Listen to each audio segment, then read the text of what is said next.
Santo,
Abra sua Bíblia em 2 Coríntios, capítulo 12. 2 Coríntios, capítulo 12. Eu quero ler do 7 ao 10. 2 Coríntios 12, do 7 ao 10.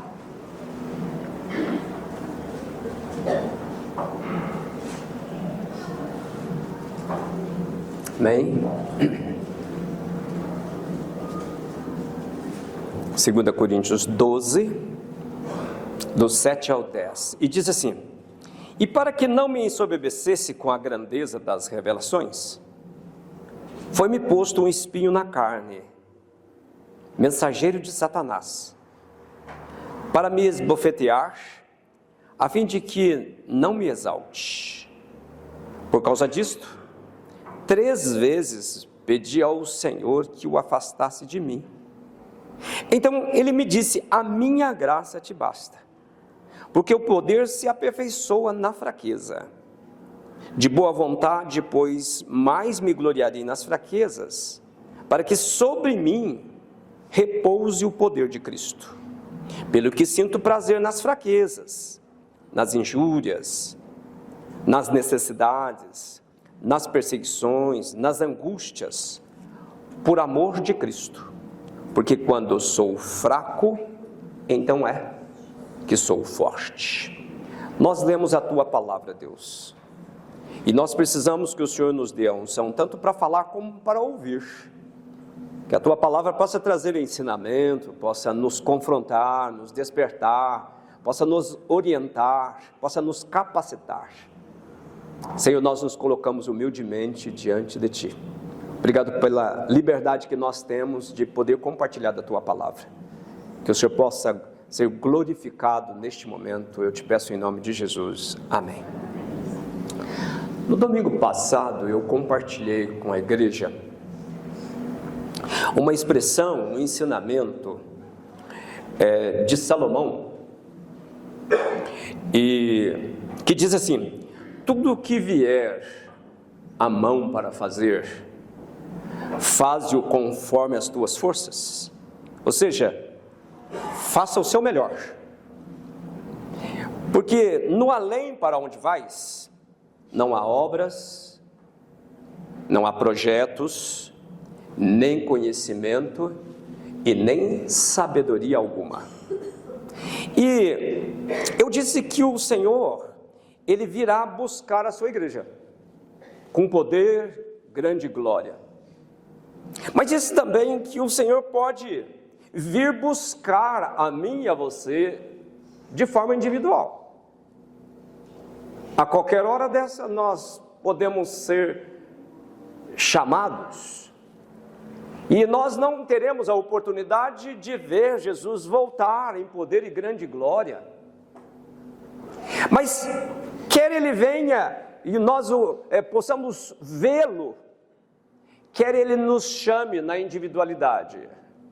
É importante a gente atentar para os ensinamentos da palavra de Deus, que diz o seguinte: para onde a gente vai, ou seja, a gente vai morrer qualquer hora dessa, e ali não tem obras, não tem projetos, ali não vai ter atividade, porque na sepultura não se louva, não se evangeliza.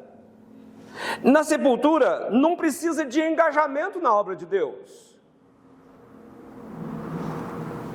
E afirmei: Deus, Ele tem colocado em nossas mãos dons e talentos, oportunidades, meios, recursos. Deus tem nos dado, assim, farto recursos para que a gente possa servi-lo em amor. E a gente deve fazer isso enquanto a gente tem vigor. Tem muita gente que diz: quando eu aposentar, eu vou servir, eu vou dedicar, eu vou fazer. Eu quero ler. Até teve uma história interessante em Pirassununga, pastor Everton, tem umas histórias do ministério muito interessantes. Um irmão, uma vez conversando com ele disse: eu gostaria sim de ser mais dedicado à palavra, à oração, mas eu não tenho tempo. Eu até pensei em me tornar pastor, porque daí eu vou ter tempo. Ou seja, você sabe que pastor não trabalha, né? Então, se não trabalha, dá tempo de você dedicar a palavra. Imagina a compreensão. E aí você, quando eu aposentar? Eu fico imaginando quantos vão morrer com essa vontade ou com essa expectativa, não sei se é vontade, mas com essa expectativa de que um dia eu vou ter a oportunidade de me dedicar a Deus, de servir a Deus. Um dia eu quero assim ter uma vida de intimidade com Deus, eu quero orar, eu quero ver os céus abrir. Pois é, isso é muito perigoso, porque a gente não sabe do dia de amanhã. Eu sempre gosto de pensar que a gente tem que aproveitar enquanto a gente tem vigor, não é? Enquanto você tem lucidez. Esperar lá na frente, não que não possa, mas de bengala, não, agora eu quero fazer missão de bengala, é mais difícil, não é que não pode. Mas nós temos que aproveitar enquanto a gente está lúcido, de memória, físico, vamos fazer o melhor. Vamos doar o melhor, e essa é a expectativa que Salomão nos traz, no sentido de que, enquanto há vigor em nós, enquanto há vida, os dons, talentos que são colocados em nossas mãos, nós precisamos colocar à disposição, porque também ele diz o seguinte: depois disso é a morte. E veja, depois que morre, irmãos, o que nós temos diante disso é o juízo final. Se você acredita ou não, isso para mim não faz a menor diferença.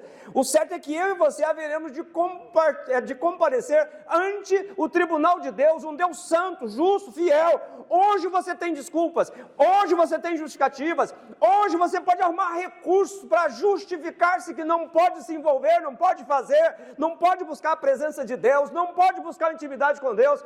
Não tem tempo, é isso, é aquilo. Mas essas mesmas desculpas, justificativas, quando se deparar ao trono de Deus, um Deus santo, justo, será que essas desculpas vão convencer a Deus para que eu possa herdar a vida eterna? Talvez não, ou certamente não.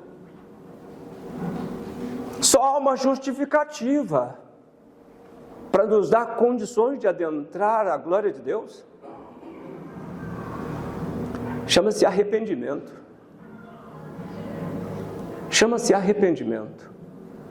Só a cruz pode nos justificar. Só a cruz pode nos trazer redenção. Então é importante a gente pensar, que nós teremos que prestar contas, ou daremos contas de tudo que Deus tem colocado em nossas mãos. Então Ele tem colocado talentos nas tuas mãos, colocado dons nas tuas mãos, comece a utilizá-los, porque não é por acaso que Ele colocou em suas mãos. E se você não utilizar, você vai prestar conta dele. Lembra da parábola dos talentos? Cada um foi dar conta, e um tentou justificar, Senhor, eu fiquei com medo, eu sei que o Senhor é um Deus severo. Eu queria que você pensasse comigo, Deus tem colocado tantos recursos, tantos talentos, a obra perece porque somos omissos, a obra perece porque temos deixado Deus em segundo plano. A obra perece porque nós temos desculpa, justificativa para a gente não fazer, a gente não se engajar. A obra perece porque nós estamos com os olhos fixados em pessoas, por causa dele, por causa daquilo outro. Nós não olhamos para o Senhor, a quem nós haveremos de prestar contas. Ninguém presta conta para o pastor. Você vai ter que prestar contas para Deus. Eu queria que você pensasse isso. Hoje, na escola dominical, eu sempre gosto de trazer algum ensinamento da escola dominical, e eu quero aproveitar e fazer propaganda da nossa escola dominical. Eu falo da classe de adultos que eu participo. Mas, gente, quanto ensinamento bom, gente. Você precisa vir, eu quero falar assim com a boca cheia, e cheia de gosto, como tem sido boa a escola dominical. Olha, só não aprende quem não quer.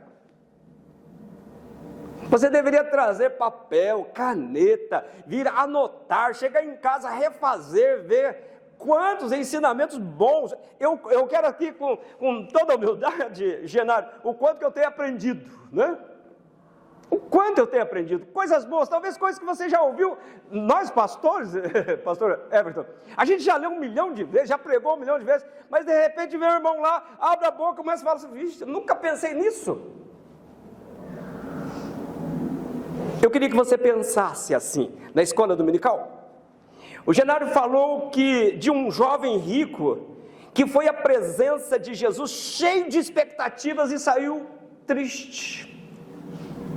Saiu chateado da presença de Deus, de Jesus. E interessante que esse jovem, ele era um bom crente, tinha dons, talentos, tinha muito dinheiro, mas ele não tinha o principal, ele não tinha certeza da salvação. E eu estava pensando, enquanto o Genaro ensinava, pensando o seguinte, que esse relato é o retrato de muitos crentes hoje que caminham a vida religiosa, mas sem ter a certeza da salvação. E eu fico pensando que prejuízo você estar na igreja, mas não ter Jesus. Você vive de argumentos religiosos, mas você nunca diz daquilo que você vive. Nossos argumentos dependem dos outros, nossos argumentos dependem de coisas antigas que aconteceram. Mas eu não tenho nada do presente que eu falo assim, olha, essa semana eu estava orando e Deus falou comigo. A gente vive daquilo que a gente faz. Nós fizemos tal coisa, nós fizemos. Mas Deus está muito mais preocupado naquilo que eu sou do que naquilo que eu faço. E como é que está a minha vida diante de Deus? Esse jovem para mim é um retrato, que ele nos faz pensar que às vezes passamos por uma vida toda na igreja como os bons religiosos, mas não usufruímos do melhor que Deus tem. Deus tem algo melhor para a gente do que vir domingo à noite e sentar aí e esperar uma outra ocasião para você vir. Isso é pouco, isso não é nada. Pense nisso, que tristeza se tudo que Deus tem para você é você vir domingo à noite aqui, sentar aí, escutar, né, os louvores, etc., escutar um pastor falante que parece um papagaio, né? Será que é tudo isso que Deus tem para você, meu irmão e irmã? Será que Deus não tem chamado a atenção para que você possa enxergá-lo como Deus que te ama, que ousou dar seu único filho a morrer por você na cruz, com um propósito de vida? Ele diz, eu vim para que você tenha vida e a tenha em abundância. Ele não diz, eu vim e morri na cruz para que você se tornasse um frequentador de igreja, todo domingo à noite, se possível, eu vou na igreja. Deus tem mais para você. Deus tem amor, Deus tem perdão, Deus tem vida, as bênçãos de Deus. E quando eu falo de bênçãos, eu não estou falando de bênçãos materiais, porque isso Ele já tem dado. Eu estou falando de vida experimentada com Deus, de intimidade, de relacionamento. Eu gosto sempre de olhar, por exemplo, do próprio Senhor Jesus, que mesmo sendo Senhor e Mestre, Ele se importava em ter um tempo de oração.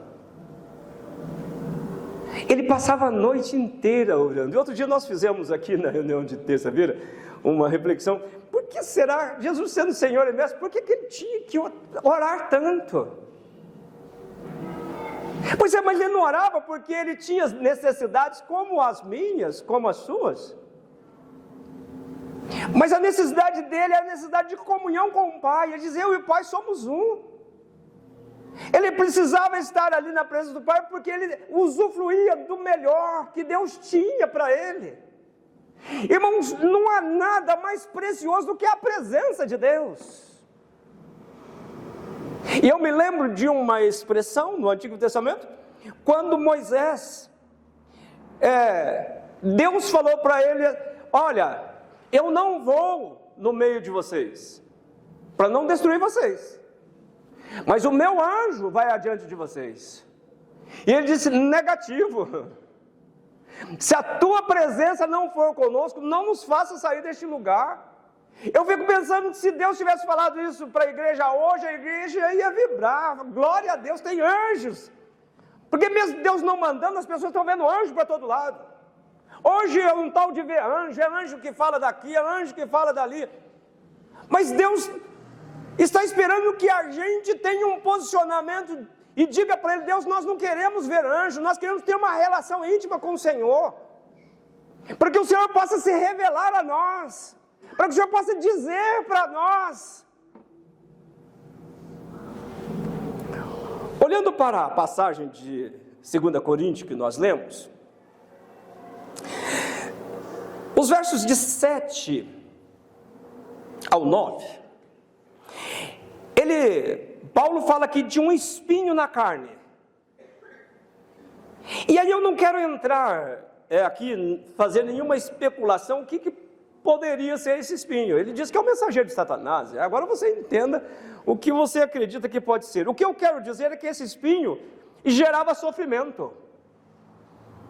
E eu queria que você pensasse nisso, que os espinhos que nós temos, eles geram sofrimentos, geram dores, geram angústias, geram tristezas. Os espinhos que eu e você tem. E Paulo estava falando desse espinho. E o verso 8 diz que ele pediu ao Senhor para tirar. E aí eu fico pensando, ele era um homem de Deus, um homem que foi chamado para a obra.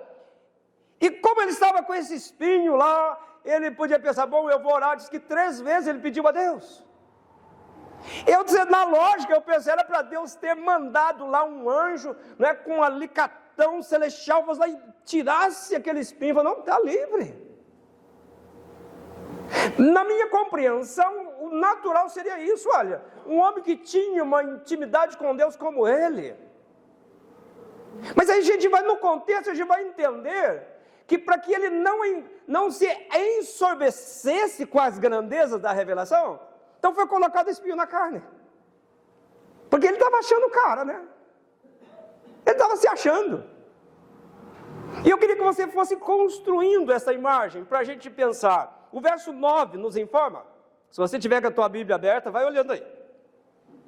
Nos informa que o Senhor lhe respondeu o seguinte: a minha graça te basta. Ou seja, se a minha graça não for suficiente, não adianta tirar o espinho.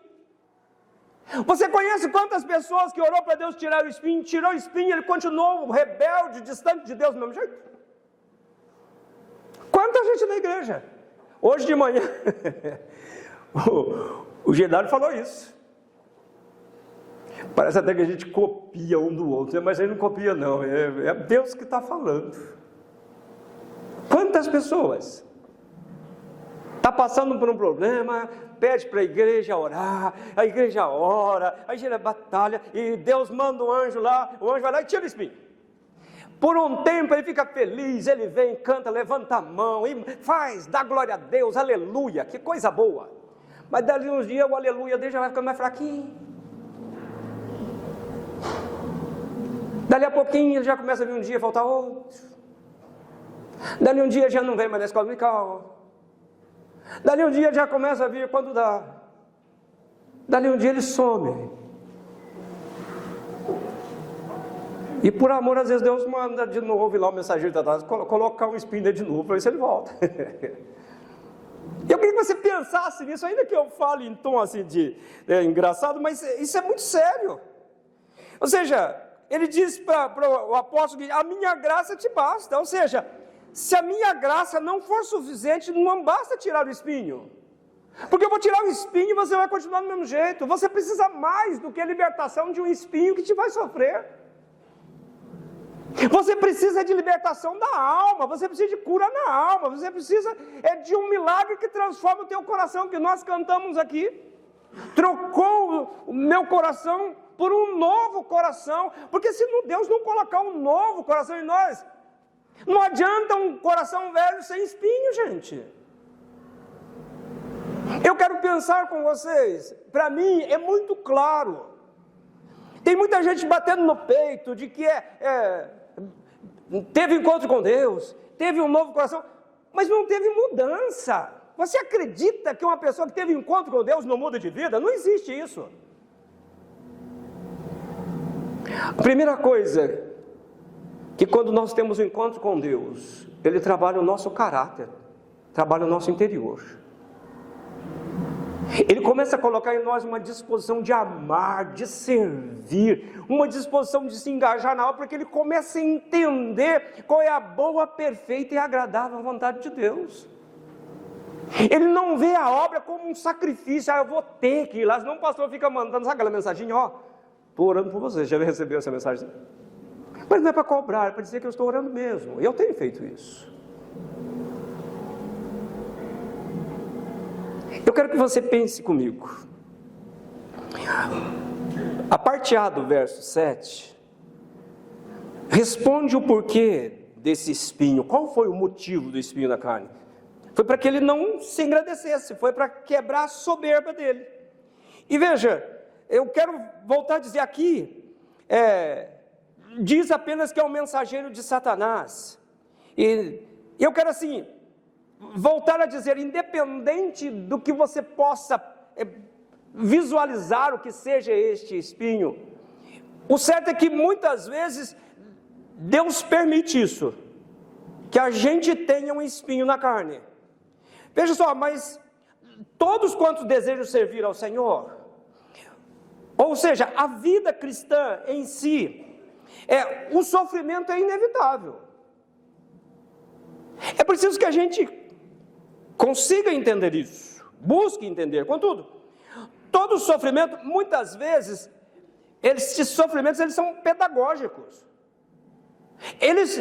Deus não é masoquista que deseja que a gente sofra, tem prazer no nosso sofrimento, não é verdade. O sofrimento muitas vezes ele é pedagógico. E por que que o sofrimento ele é pedagógico ou pode ser pedagógico? Quando a pessoa está bem, é comum que o seu coração enche de soberba. Sabe por que você vê as pessoas contando papo? Porque a vida vai bem, saúde está boa, relacionamento conjugal está boa, com os filhos está bem, trabalho está bom, a conta de banco está boa, os negócios estão bem. Ele não precisa de Deus, não precisa de ninguém. Por que que eu tenho que estar me submetendo a buscar a Deus se está tudo bem? Até que Deus providencia um mensageiro de Satanás, vai lá e toca um espinho nele. Aí, eu não sei fazer as contas que o Genaro faz, mas aí é 7, 14, 21, já vai... O camarada ora uma semana, 2, 3, 4, vai para o monte, faz de tudo para poder tentar se livrar daquilo. E eu queria que você pensasse comigo na seriedade que é isto. Quando está bem, não tem tempo, não vê engajamento, não vê a oportunidade necessidade de se engajar na obra, não consegue compreender que nós somos um corpo, e que nesse corpo nós somos membros, não somos uma prótese no corpo. Tem muitas pessoas que vivem a vida dele como se fosse uma prótese. Então, ele é um terceirizado. Se precisar, se não tiver na escala, eu tenho que solicitar ele para vir na igreja. A gente precisa olhar com responsabilidade isso.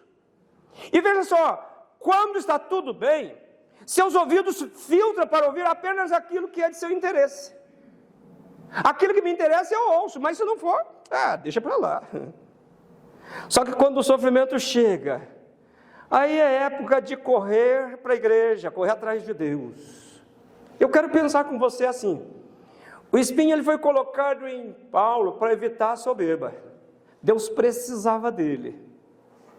A Bíblia diz que ele era um vaso nas mãos de Deus. E veja, o sofrimento serviu para gerar dependência, quebrantamento, arrependimento. O espinho serviu para ele colocar-se no seu lugar, de saber que ele dependia de Deus, que ele precisava de Deus. E eu quero ainda pensar com você, que no sofrimento a gente compreende o valor da graça. Nós somos dependentes dessa graça. O sofrimento nos faz lembrar o quanto nós somos fracos. E o sofrimento também nos aproxima de Deus em busca de força. Na fraqueza nós descobrimos o quanto somos frágeis. Ao enfrentarmos um problema, uma dificuldade, a gente clama a Deus, a gente espera que Deus intervenha e a gente fala isso. E a gente ora por isso. A tendência humana é evitar a dor, o sofrimento, a fraqueza. A gente corre em busca de livrar. Mas enquanto estamos neste mundo, nós estamos expostos a isso. Portanto, pela manifestação da graça em sua fraqueza, Paulo entende que na fraqueza o poder de Deus é aperfeiçoado. E veja só o verso 10. Você tiver aí com a Bíblia aberta, acompanha. Então, ele lista exemplos concretos de onde ele se sentia fraco, vulnerável. Olha só, ele fala de injúrias. Ele fala de necessidades, fala de perseguições, fala de angústias. E é interessante que se você olhar para o texto, ele vai dizer de certa forma até assim, parece que é irônico, vai de boa vontade, pois mais me gloriei nas fraquezas, para que sobre mim repouse o poder de Cristo. Gloriar na fraqueza. Pois é, nós temos que entender que quando a graça se apodera de nós, a fraqueza ela pode ser pedagógica, porque na fraqueza a gente se dá conta que é dependente de Deus, que se Deus não agir a favor de nós e em nós estamos perdidos. Eu gosto de uma expressão do Antigo Testamento, lá no livro dos Reis. Nós temos um rei, se não me engano, Josafá, que ele tem um inimigo muito forte para enfrentar. E ele diz o seguinte para o Senhor: Senhor, nós não sabemos o que fazer, mas os nossos olhos estão postos em Ti. Quando nós conseguimos compreender isso, mesmo em meio à fraqueza, aquele rei entendeu que toda a força que ele tinha até o momento era insuficiente, e que ele precisava de uma intervenção de Deus, tipo: Senhor, estamos olhando para o Senhor, se o Senhor não intervir, nós seremos arados aqui. Nós precisamos da tua intervenção. E o apóstolo Paulo teve a oportunidade de ouvir Deus dizer: a minha graça te basta, ela é suficiente. Paulo reconheceu que ele depende de Cristo e não de suas forças. Por isso ele se sente fortalecido na fraqueza. E veja, o verso 10 mostra a motivação para enfrentar, enfrentar com força e alegria o sofrimento. Veja o verso 10, ele tem uma expressão que eu acho interessante, que ele fala assim, ó: por amor de Cristo. Ou seja, por causa de Cristo é que ele encontrava alegria e força na fraqueza. Irmãos, fazendo uma ligação com a palavra de domingo passado, eu quero que você raciocine comigo o seguinte: Salomão disse que a vida é muito passageira, e por isso a gente deve levar Deus a sério. Não dá para brincar. Não dá para você pensar assim: bom, eu ainda pretendo qualquer dia desse procurar o pastor e falar: pastor, agora eu quero levar a vida a sério. Eu preciso levar a sério hoje, começar hoje, fazer um propósito hoje. Porque a Bíblia diz que o tempo de Deus é o tempo que se chama hoje. Deixar para amanhã para tomar uma posição, prorrogar essa oportunidade é pôr em risco a eternidade. Imagina se o Senhor vier te buscar e você perder a oportunidade de levar Deus a sério. E eu quero dizer para você que levar Deus a sério não nos isenta de lutas, de sofrimentos, de fracassos. E a gente não tem que envergonhar por ser gente. Enquanto gente, a gente passa por poucas e boas. A gente constrói sonhos, castelos. Quem já tem frutos, saberá entender a minha linguagem. A gente tem todo um processo de sonhos, de projetos. E a gente faz tudo isso, mas a gente não leva em conta jamais que as coisas vão dar errado. Que você vai enfrentar uma enfermidade, que você vai encontrar uma morte, que você não vai encontrar desemprego. Mas enfim, Quantas coisas nós temos, mas nós fazemos projetos e parece que vai dar tudo certinho. Quando nós descobrimos que a vida, na sua realidade, ela é feita de altos e baixos, de momentos que nós nos regozijamos, nos alegramos, e há momentos que nós entristecemos, que nós choramos, que nós sofremos.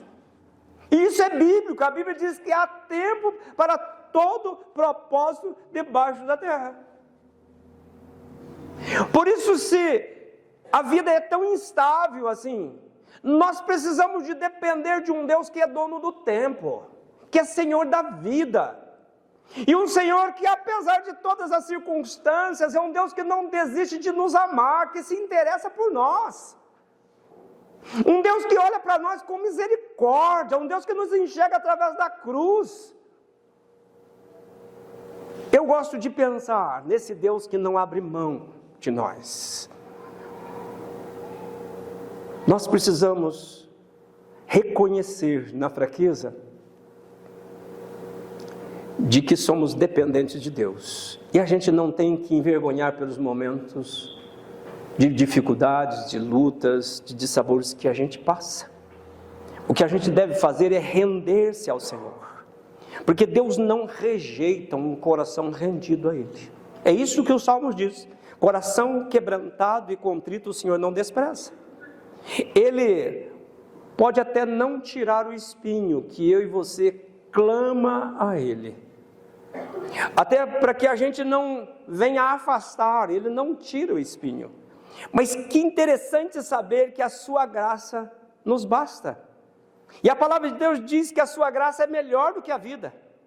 E pela graça, quando eu sou fraco, então eu sou forte, porque o poder de Deus se aperfeiçoa na fraqueza. Na fraqueza eu reconheço que dependo de Deus, e na fraqueza eu busco Deus, eu me aproximo de Deus. Olha, Deus, que o Senhor possa me sustentar, através da fraqueza, Deus, eu possa experimentar do Senhor. É por isso que Paulo disse que ele sentia alegria, prazer na fraqueza, porque ele entendeu que ele era dependente de Deus, que a graça era suficiente para enfrentar aquele espinho, e ele se alegrava por isso. É difícil, mas é isso que ele diz: pela graça, quando sou fraco, então é que sou forte. O poder aperfeiçoa na fraqueza, e ele nos ajuda a vencer. Eu quero orar com você. Eu não sei o que é essa palavra, o que o Espírito de Deus falou no teu coração. Eu queria que você pensasse da seguinte forma: o ensinamento de Salomão é de que a gente usufrua da vida, não é? Lembra da passagem que eu disse que as suas vestes sejam alvas, e não haja óleos sobre a tua cabeça, para dizer da importância da nossa vida, da nossa família, é ter alegria, é ter bom humor. As famílias hoje estão vivendo em torno do celular, fica 24 horas, está em casa, porém separados. Eu achei engraçado porque o Douglas foi na minha casa, e aí não sei o que foi, conversa celular lá, eu falei assim: não, mas põe a nossa senha. Não, nem fala que tem senha, porque se tem senha a gente acaba perdendo a oportunidade de conviver. Nós precisamos permitir que nossos relacionamentos em casa, fora dele, tenham alegria, não para falar bobagens, mas alegria como resultado de uma vida vivida no Senhor. Porque a Bíblia diz lá no Antigo Testamento: a alegria no Senhor é a nossa força. E nós precisamos ser motivadores uns dos outros. E eu queria que a gente então ligasse nessa passagem de hoje, pensando que o apóstolo Paulo tem um espinho e que Deus não tira, mas Deus fala para ele: a minha graça te basta. O espinho é para que mantesse ele em sintonia, para que ele pudesse depender de Deus. E eu quero perguntar para você: em que área você tem enfrentado o espinho, e que talvez você tenha orado para Deus tirar o teu espinho? que talvez você tenha sofrido, de forma pessoal, de forma comunitária, familiar, e que você precisa de uma manifestação de Deus na tua vida, e talvez você queira que Deus tire o espinho. Eu quero dizer para você que Deus nem sempre está disposto a tirar o espinho, mas Ele não abre mão de você. Ele quer que você sinta a presença dEle, a graça dEle, que é melhor do que a vida. Ele quer te sustentar no poder dEle, na força do seu poder.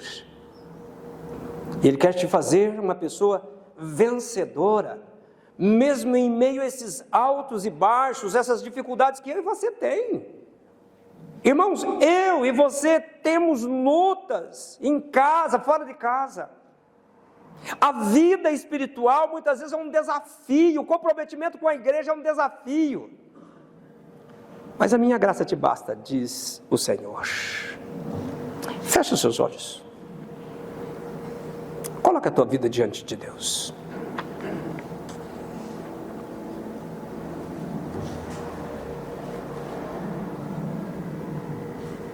Tudo que Deus quer é que você compreenda que Ele quer relacionar com você,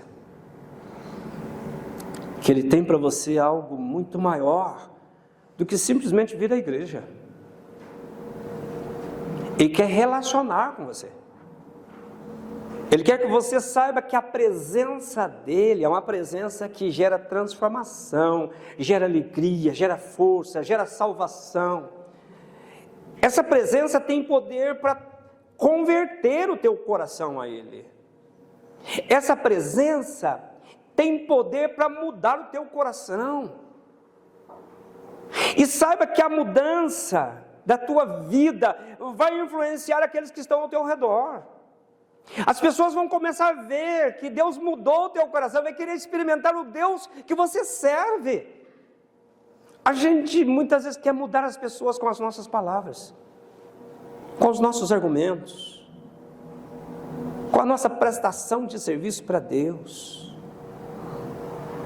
Mas as pessoas vão impactar com a obra que Deus faz no nosso coração, com a mudança, nossa mudança de visão, nosso caráter transformado, as nossas palavras cheias de amor, de misericórdia, de compaixão, de esperança. Deus está presente neste lugar. E Ele quer que você aproprie dessa presença, com a certeza de que a presença dEle é poderosa, para fazer uma obra primeiro no teu coração,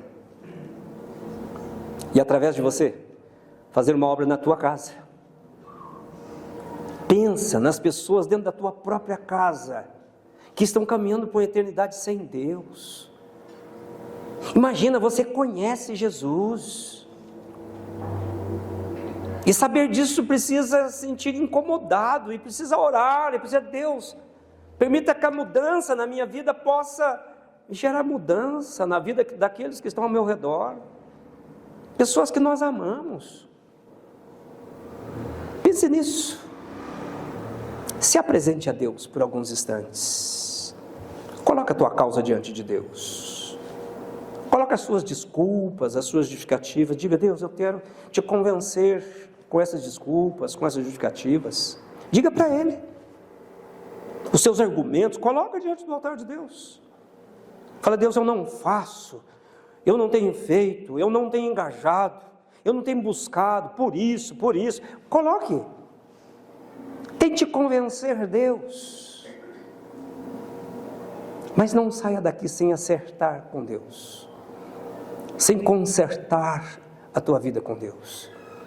E esse Deus de misericórdia, Deus de amor, não desiste de você. Ele te ama, ama muito. Ele amou a ponto de dar o seu único filho a morrer na cruz por você. Ele não desiste de te amar, e Ele deseja que você tenha consciência de que a graça dEle é suficiente para te ajudar a enfrentar os desafios que você enfrenta, para te trazer solução, direção. Se renda a Ele, Fala para Ele que os espinhos que você tem feito você depender dEle. Tem gerado em você não só lamentação, mas glorificação, louvor, porque a graça dEle não lhe tem faltado.